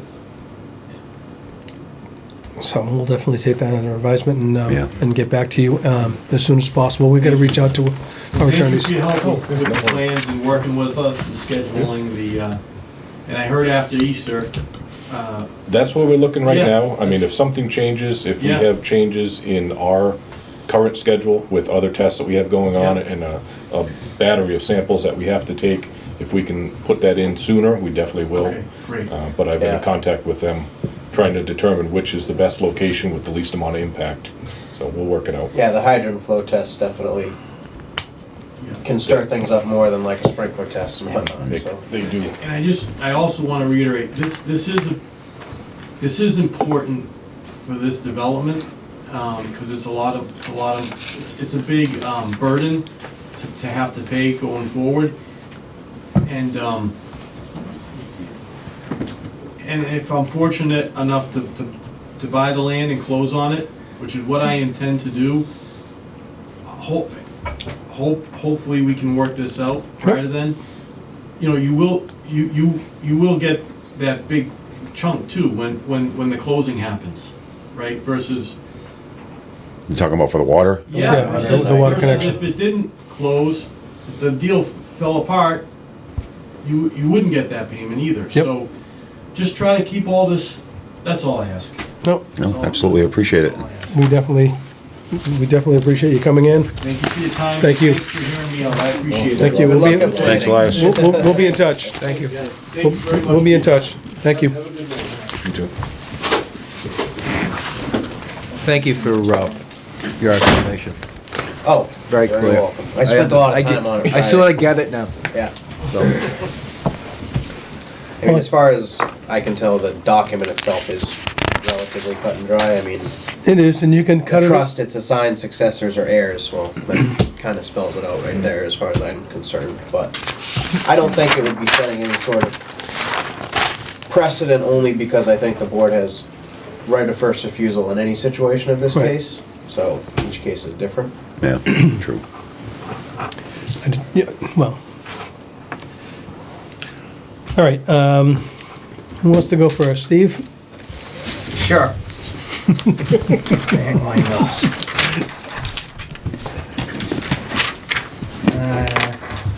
So Turtle Crossing on the sewer side. So we've started the peer review on that. I do need to reach out to you guys and get flow data for that station. So the first thing we're doing is just looking at what the Knollwood Station is actually seeing for flow versus what it's pumping at. That's the biggest piece of the turtle crossing, being able to tie in. So we've started that process. How many gallons are they talking about? So their, I forget what their number is, what they want, is it like 15,000 gallons, or It was was it 30? significant. I think it 30,000 might have been gallons. I think it was 30,000. 30,000, based on Title V. I got 15 for them right now. So, it's, yeah, it could be. Well, oddly part of enough, this. that you mentioned that, it's unique that because this project that's proposed, as it was proposed 17 years ago, in order to even fit in the area that they're looking to do, they have to both upgrade the sewer and the water. So at the time, it looked like there was going to be a wash between upgrades and capacity charges. So if that is still the case, based on what Steve's findings are, you know, sewer flow wouldn't be an issue with them, because it would be a wash in fees. They're gonna pay more in infrastructure improvements, and that will offset It will, Okay. yeah. the. Is it this, fees. is that, has that plan changed at all? Are they going with that static plan that was here They 17 have the years ago? static plan, same as 17 years ago, but there are already some changes that we have to make. One of which, they proposed a generator at that location. Okay. We already have a generator in the works for that location. They proposed, on the water side of it, replacing a portion of the water main. We need that to be extended a little bit further. Right. To do away with Yep. some other AC pipe that's close to Red Mill Village. To tie into the new White Street project that Tara's working on. Have So we there's- done, have we given this information to them yet, or have we? They are aware of They're it. aware- Okay, You know, they're waiting right now to hear what we're gonna find out because of the additional people that tied in the 17 years. So originally, Yep. their plans were based on what they needed to get their flow to that station, have it handle it.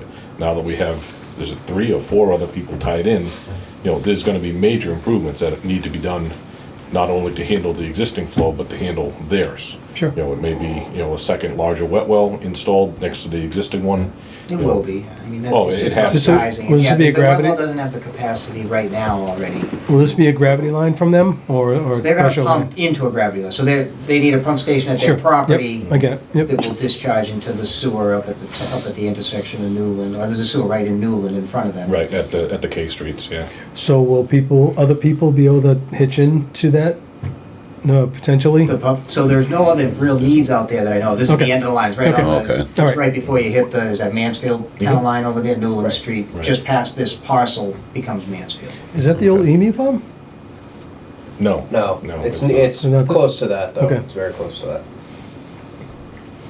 So yeah, I mean, I do know that the wet well is undersized. We'll probably need larger pumps again. I think we can work within the constraints of the force main. It's a 6-inch force main out there, so it, you know, you can run your like you can look at it as if, all right, there's nothing out there right now, this is what the flow is, what will we build? It would probably be an 8-inch force main, but it doesn't mean that a 6-inch won't get Won't work. enough flow through the line since you already have it. You know, and that's one area we'd rather not have to go to, is, you know, replacing the 3,000 feet of force main or whatever it is. I've asked you this before, and you've answered me, and I can't remember. The pending Knollwood generator, is that sized? Yes. Did we size that so anticipating pump We upgrades, did. right? So Yeah. we are sizing it. Right, So it's that's part of our awesome. scope. So, and I was just gonna say that next actually is, the other contract we have is the Holly Road and Knollwood generators. So the town is already moving forward with a generator out there as well as Holly Road, and we talked about that at previous meetings. So in conjunction, in order to start sizing the generator at Knollwood, we need to finish this peer review stuff for Turtle Crossing so that we can identify the horsepower on the pumps. You know, what are we looking at? And therefore, what size generator do we need? But the town is gonna move forward with putting the generator in, even if Turtle Crossing This were to may- this fall may not apart. happen. And we'll Yeah. size the Okay. generator as if Turtle Crossing is coming in someday. 'Cause And even- they'll be on the hook most likely, or you're gonna need somebody to pay for adjacent wet well. We'll keep the one you have, we just need more capacity so we can work with a dual wet well system and bigger pumps. So those projects are kind of hand in hand. We'll do a kickoff meeting for the Holly and Knollwood once we're ready to get out to the site. So I was saying to Frank, I know I mentioned it last time, if you guys need an email, I can do that, but we need to get some flow data. Will you be able to do that, or should I reach out to Howard and copy you guys? Who would be- Can I reach out to Just you? for Knollwood Flow at Just- station. We want to Yeah, I see can- what the last 5 years. Yep, yeah, I can If that's not coordinate too that. hard to do. I mean, Yep. the last 2 years is technically all we need, but we did that flow metering project back in 2018, and we'd like to compare the 2018 pump station data with the flow meter data because we put a meter right in that manhole out in front of the station. And I believe that precedes at least the 274 East Main, but it may not. It may have already Maybe been close. online. It's close. So that's why we just want to see. So I'll put it in an email, but if we can get whatever you have. And you said you think that, I don't know if it's just run times or if it's an actual meter of the gallons. And also, I don't know if you have data on what that pump is actually pumping at. We know what they're rated for, I'm but, so as pretty part of sure- our scope, we'll do a drawdown test and figure out what the pumps are actually. I'm pretty sure we putting have out. pumping hours and gallons. And We can okay. pull that from SCADA. Well, I think we just have I think we stacks have of that records as well, right, yeah. on it. We have take them paper every day, records. so. Okay. All right, so that'll be helpful on that, and that'll keep both of those projects moving. So I'll just formalize it in a quick email, Okay. what we're looking for there. Should we be, sorry, Steve, Go ahead. should we be expecting anything from them anytime soon to at least take a look at this? I'm sure these guys haven't even, The Turtle Crossing? the Turtle Crossing. So they had left those plans. Plans Yeah, they Yeah. did bring Yeah. a set of plans. Yeah. So you have multiple sets. There's So so I many will say, changes there's that need to be not, done. so I had one of my guys doing a review of their infrastructure, and if there's like, see pump station, see such and such, and there's nothing. It's not. There is yeah, no yeah. sheet. It's So basic, yeah. there's a lot of stuff that they refer to having, but isn't in the set that we have. Right, it's incomplete. It's an It's incomplete. It's definitely missing all sorts of pages. It, And that's it'd be that's nice what to we have do. We finally opened it up, and we got It'd the be nice to retainer have a check from cover them, and we sheet dusted it off, and have a whole it doesn't complete help. set of documents, but as you said, these things were originally submitted in 2012. There's 12 Yeah. revisions through Since then. 2016. And these are the drawings that are, stand here is from 2016, but they're incomplete. There's 17 sheets altogether, so there's only maybe 8 here. Yes. Okay. So when I looked at it, I'm kind of like, So you know, ultimately, we will need to see all that The stuff rest to of the do a documents. review Yeah. of their infrastructure, Yeah. but the bigger piece right now is figuring out what your existing infrastructure can handle.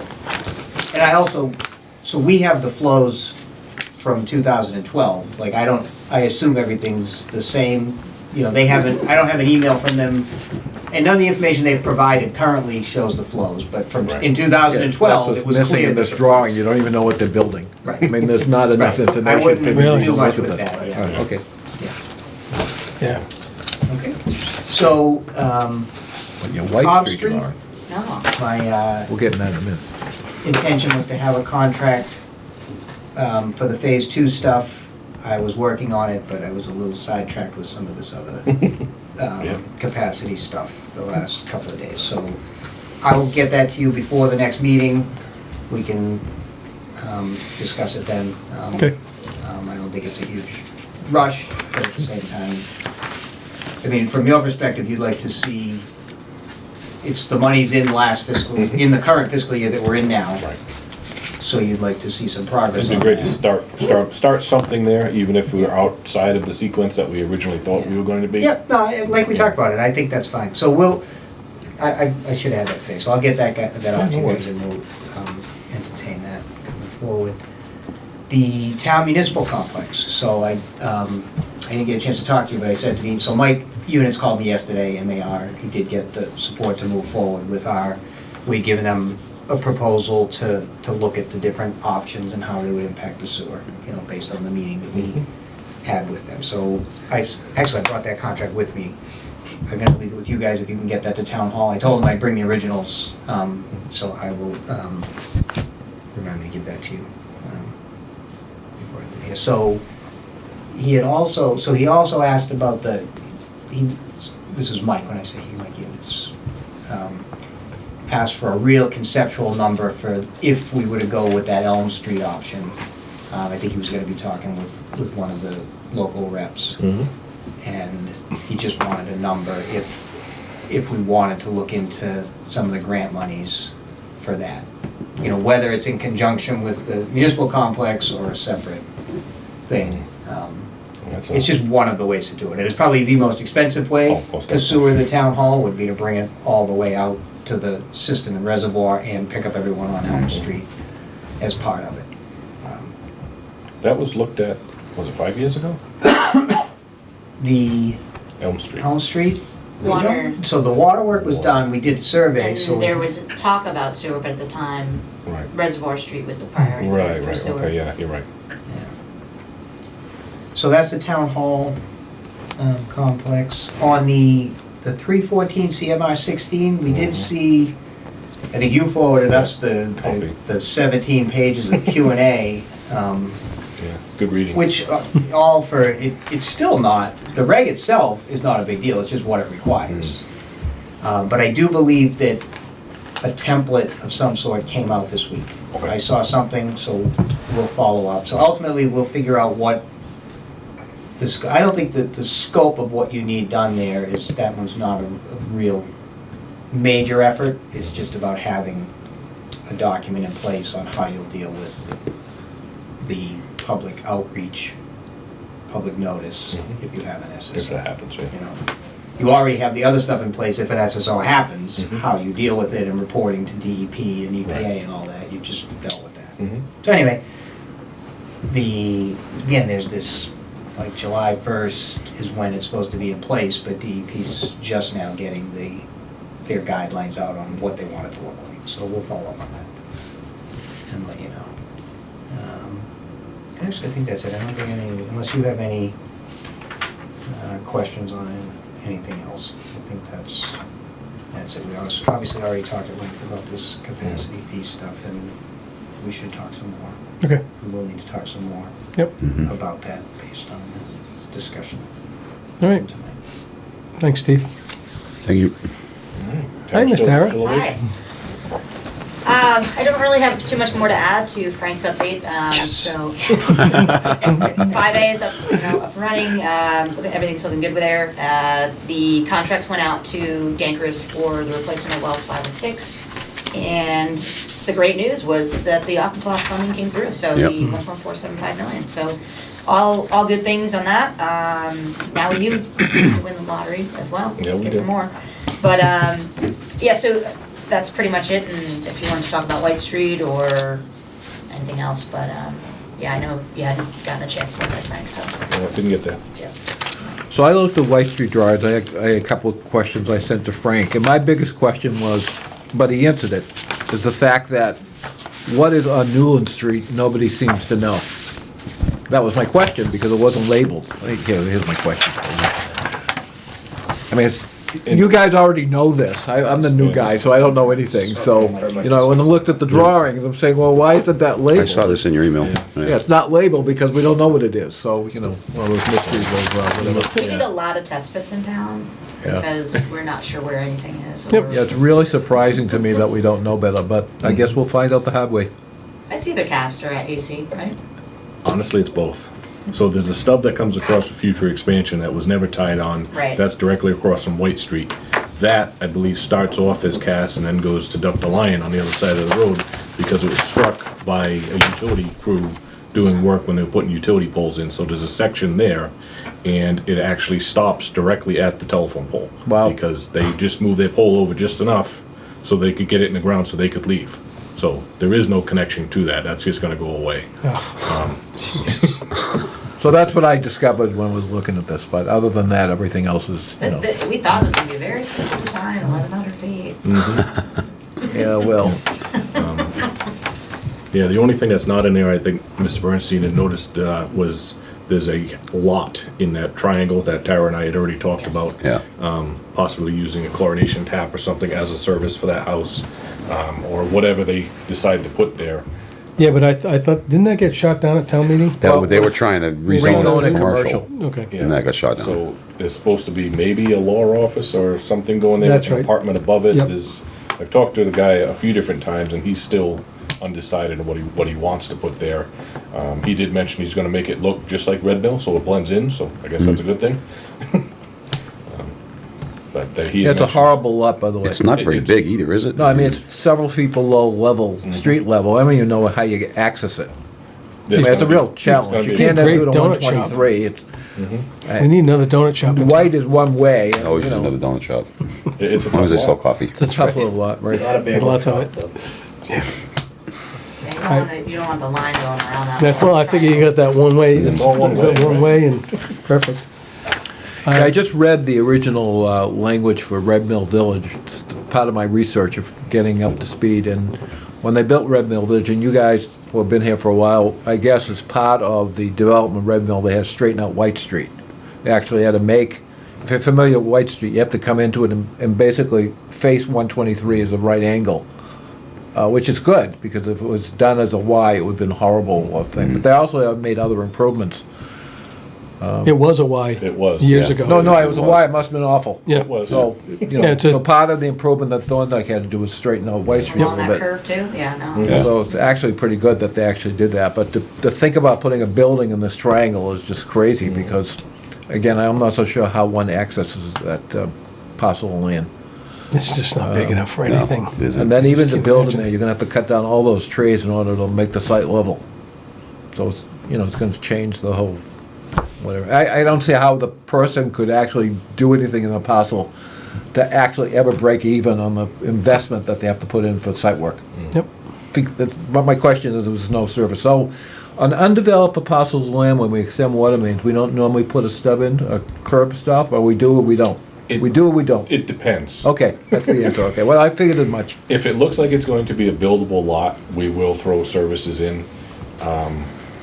If it's a large piece of property where it looks like it may be developed into something larger than that, we don't typically extend anything in there, because it would be foolish to waste the money. Sure, of course. Right, without knowing. Okay, you answered all my questions. And that water main lease is on that side of the road within a few feet, so it wouldn't be too aggressive if we had to cut in there in the near future. Right. But also where the service would be, Yeah, nobody knows. yeah, especially if they're gonna have to adjust the elevations. All right, There's good. That'll be curious to see how many cars actually go into that property, as they do every winter. It's definitely not a good spot to build. All right, thanks, Tara. Thank you. No problem. Does anyone else have anything, new or old business? Quick inquiry, have we heard anything from the Island Brook people at all, or any status updates on what they're planning on I doing? have not. You don't rush perfection. Well, they're running out of time, though. Other than they can't tie into any of the manholes. They are running out of time, yeah. Okay. I got the impression they were going to jump, I mean, just because they want to do it doesn't necessarily mean everybody's available to resolve this problem for them, so. I was just curious if they, You would Last I think heard that- from them, they were looking to get in touch with Condyne, because now they realize there's the other sewer manhole on the opposite side of the sewer interceptor, and my thoughts are they want to see if they can connect into that, even though it means going and traversing the interceptor. yeah, that That they're looking sounds, to connect into. You'd have to Just, go under it, right? yeah, I would imagine. I don't think there's enough. there's not gonna be enough coverage room above it, yeah. I still don't understand how going out the back of that property isn't the. I don't think they want to do it, but. I don't understand how that's not easiest to do it, I'm not, it Definitely an option. just sounds like they don't want to. You know, Well, out of our hands. All right, well, if no one else has gotten there. anything, Meeting? next meetings? There you go. Yep. April 12th, which is the second. Oh, I don't like that date. No, you don't like that one? And 3 weeks, April right? 12th and the 26th. Is that right? That work for you, Brooke? Yep, that works. That's Bridget. Whatever you want to call me. Same time, same bat channel? Yeah. yeah, Yep. definitely. April 12th. We are looking at getting a television set up in here, so we can kind of do away with that. That's fancy. Ah, Extra, wow, You don't like technology. that big Table circa space. 1970s, Well, it fits our needs, I'll say that. Big thanks to the media center Yes, for giving us that, but it'd be nice if we could get, not just for this, but training and anything else we need to do in here, so. Nice big 50-inch right on the wall there. That's what we're looking at. Nice. Wall mounted, They're cheap. yeah, that'd be Yeah, very cheap. nowadays, very yeah. cheap, So, All right, Yep. without further ado, Okay, I would like to move that we adjourn our meeting for this evening. So, a second. all in favor? Aye. Aye. All right, aye. Thank you very much, everybody. Thank you, everybody. Good night. yeah, can you leave it-